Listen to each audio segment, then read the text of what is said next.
Assalamualaikum warahmatullahi wabarakatuh. Perkenalkan, nama saya Lutfi Enu Naim, mahasiswa Universitas Pelita Bangsa dengan program studi manajemen. Di video ini saya akan membahas tentang perbedaan manajemen konvensional dan manajemen syariah. Semua orang telah mengetahui bahwa prinsip-prinsip ekonomi pada umumnya dan manajemen pada khususnya selalu mengagungkan perolehan hasil yang sebesar-besarnya dengan kerja sekecil-kecilnya. Prinsip konvensional ini berkembang pesat di dunia barat. Islam tidak menentang prinsip konvensional ini, bahkan mendorong prinsip itu. Masalahnya adalah manajemen syariah hanya menambahkan rambu-rambu penerapan prinsip konvensional agar tidak hanya ditujukan untuk memperoleh hasil di dunia saja, melainkan harus dibarengi dengan perolehan hasil di akhirat. Untuk memahami manajemen syariah ini, harus terlebih dahulu mengetahui pandangan Islam tentang harta dan dasar-dasar sistem ekonominya. Diterangkan dalam Al-Quran bahwa harta adalah sebuah objek yang digunakan menguji manusia dan harta juga sebuah sarana untuk melaksanakan takwa.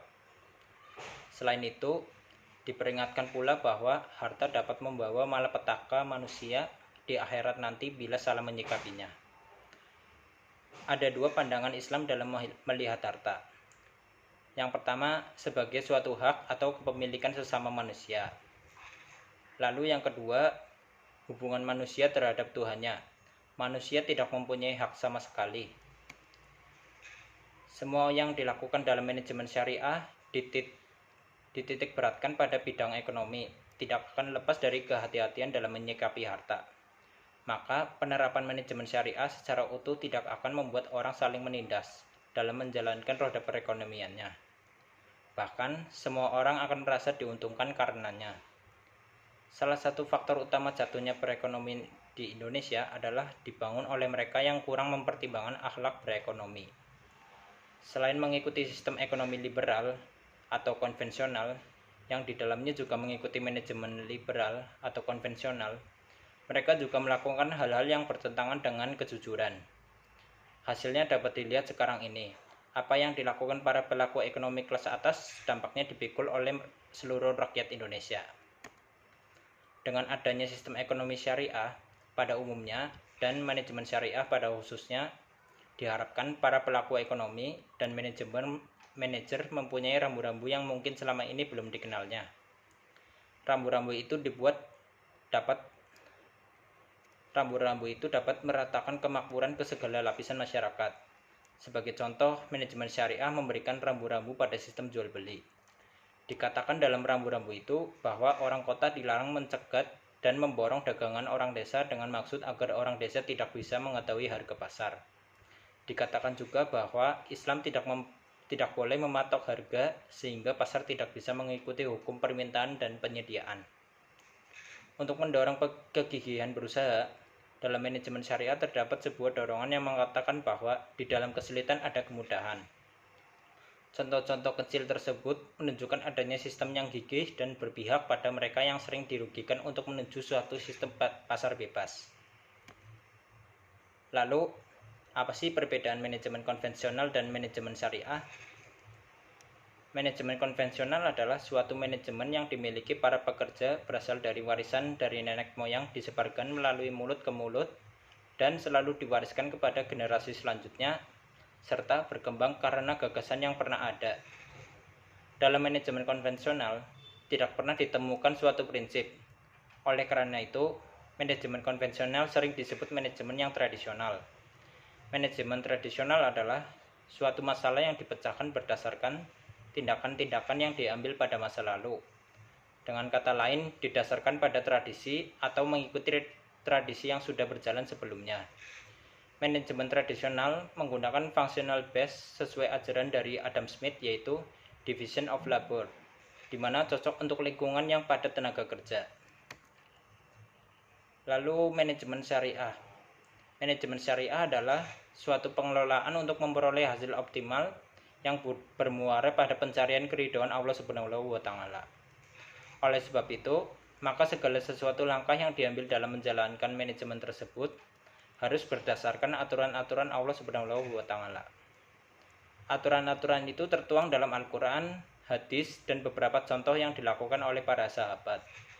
Sehubungan dengan itu, maka isi dari manajemen Islam adalah segala sesuatu yang berhubungan dengan ilmu manajemen konvensional yang diwarnai dengan aturan Al-Quran, hadis, dan beberapa contoh yang dilakukan oleh para sahabat. Dari definisi tersebut di atas, maka lingkup manajemen syariah sangat luas, antara lain mencakup tentang pemasaran, produksi, mutu, keuangan, sumber daya alam, sumber daya manusia, dan masih banyak hal lagi yang belum tersebutkan. Menurut Didin dan Henry, dalam buku mereka, Manajemen Syariah dalam Praktik, manajemen bisa dikatakan telah memenuhi syariah apabila manajemen ini mementingkan perilaku yang terkait dengan nilai-nilai keimanan dan ketauhidan. Manajemen syariah pun mementingkan adanya struktur organisasi. Dengan struktur organisasi, ini menjelaskan bahwa dalam mengatur dunia, peranan manusia tidak akan sama. Manajemen syariah membahas soal sistem. Sistem ini disusun agar perilaku pelaku di dalamnya berjalan dengan baik. Sistem ini berkaitan dengan perencanaan, organisasi, dan kontrol. Islam pun telah mengajarkan jauh sebelum adanya konsep itu lahir, yang dipelajari sebagai manajemen ala barat. Menurut Karebet dan Susanto, syariah memandang manajemen dari dua sisi, yaitu manajemen sebagai ilmu dan manajemen sebagai aktivitas. Sebagai ilmu, manajemen dipandang sebagai salah satu dari ilmu umum yang lahir berdasarkan fakta empiris yang tidak berkaitan dengan nilai dan peradaban hadaroh manapun. Namun, sebagai aktivitas, maka manajemen dipandang sebagai sebuah amal yang akan dimintai pertanggungjawaban di hadapan Allah Subhanahu wa Ta'ala, sehingga ia harus terikat pada aturan syara', nilai, dan hadaroh Islam. Lalu landasan manajemen syariah. Ada 4 landasan untuk mengembangkan manajemen menurut pandangan Islam, yaitu kebenaran, kejujuran, keterbukaan, dan keahlian. Seorang manajer harus memiliki 4 sifat utama itu agar manajemen yang dijalankan mendapatkan hasil yang maksimal. Yang paling penting dalam manajemen berdasarkan pandangan Islam adalah harus ada sifat riayah atau jiwa kepemimpinan. Kepemimpinan menurut Islam merupakan faktor utama dalam konsep manajemen. Manajemen menurut pandangan Islam merupakan manajemen yang adil. Batasan adil adalah pimpinan tidak menganiaya bawahan dan bawahan tidak merugikan perusahaan. Bentuk penganiayaan yang dimaksud adalah mengurangi atau tidak memberikan hak bawahan dan memaksa bawahan untuk bekerja melebihi ketentuan. Jika seorang manajer mengharuskan bawahannya bekerja melampaui waktu kerja yang ditentukan, maka sebenarnya manajer itu telah menzolimi bawahannya. Lalu pilar manajemen syariah. Yang pertama, tauhid, yang berarti memandang bahwa segala aset dari transaksi bisnis yang terjadi di dunia adalah milik Allah. Manusia hanya mendapatkan amanah untuk mengelolanya. Kedua, adil. Artinya, segala keputusan menyangkut transaksi dengan lawan bisnis atau kesepakatan kerja harus dilandasi dengan akad saling setuju dengan sistem profit and loss sharing. Ketiga, kehendak bebas. Manajemen syariah mempersilahkan umatnya untuk menumpahkan kreativitas dalam melakukan transaksi bisnisnya sepanjang memenuhi asas hukum ekonomi Islam, yaitu halal. Yang keempat, pertanggungjawaban. Semua keputusan seorang pimpinan harus dipertanggungjawabkan oleh yang bersangkutan. Keempat pilar tersebut akan membentuk konsep etika manajemen yang fair ketika melakukan kontrak-kontrak kerja dengan perusahaan lain ataupun pimpinan dengan bawahan. Lalu perbandingan manajemen syariah dengan manajemen konvensional. Perbandingan manajemen syariah dengan manajemen konvensional dapat dilihat dari beberapa segi di antaranya. Yang pertama, konsep dan filosofi dasar. Perbandingan yang mendasar antara manajemen syariah dan manajemen konvensional adalah dari filosofi dasar yang melandasinya. Manajemen konvensional merupakan manajemen yang bebas nilai dan tidak mendasarkan ketuhanan dalam setiap aktivitas manajemennya. Sedangkan dalam manajemen berbasis syariah, berdasarkan apa yang telah menjadi tuntunan umat Islam, yakni tuntunan yang ada dalam Al-Quran dan hadis. Kedua, etika manajemen.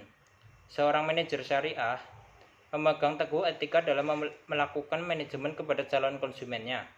ia akan sangat menghindari memberikan janji bohong ataupun terlalu melebih-lebihkan produk yang ditawarkan. Seorang manajer syariah akan secara jujur menceritakan kelebihan dan kekurangan produk yang ditawarkannya. Hal ini merupakan praktik perniagaan yang pernah dipraktekkan oleh Rasulullah SAW. Yang ketiga, pendekatan terhadap konsumen. Konsumen dalam manajemen syariah diletakkan sebagai mitra sejajar, di mana baik perusahaan sebagai penjual produk maupun konsumen sebagai pembeli berada pada posisi yang sama. Perusahaan tidak menganggap konsumen sebagai sapi perah untuk membeli produknya, namun perusahaan akan menjadikan konsumen sebagai mitra dalam pengembangan perusahaan. Berbeda dalam manajemen konvensional.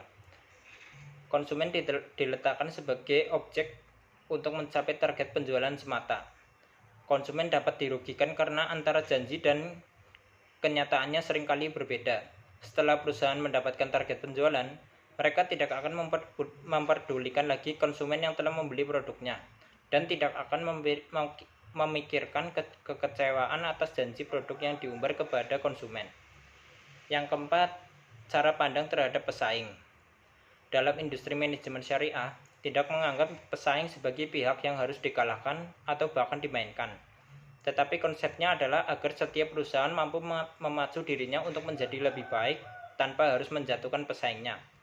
Pesaing merupakan mitra kerja yang turut serta menyukseskan kegiatan-kegiatan yang akan dilaksanakan di lapangan, dan bukan sebagai lawan yang harus dimatikan.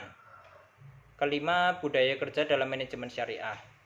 Manajemen syariah harus mempunyai budaya kerja yang berbeda dari manajemen konvensional, sehingga mampu menjadi suatu keunggulan dan nilai tambah di mata masyarakat.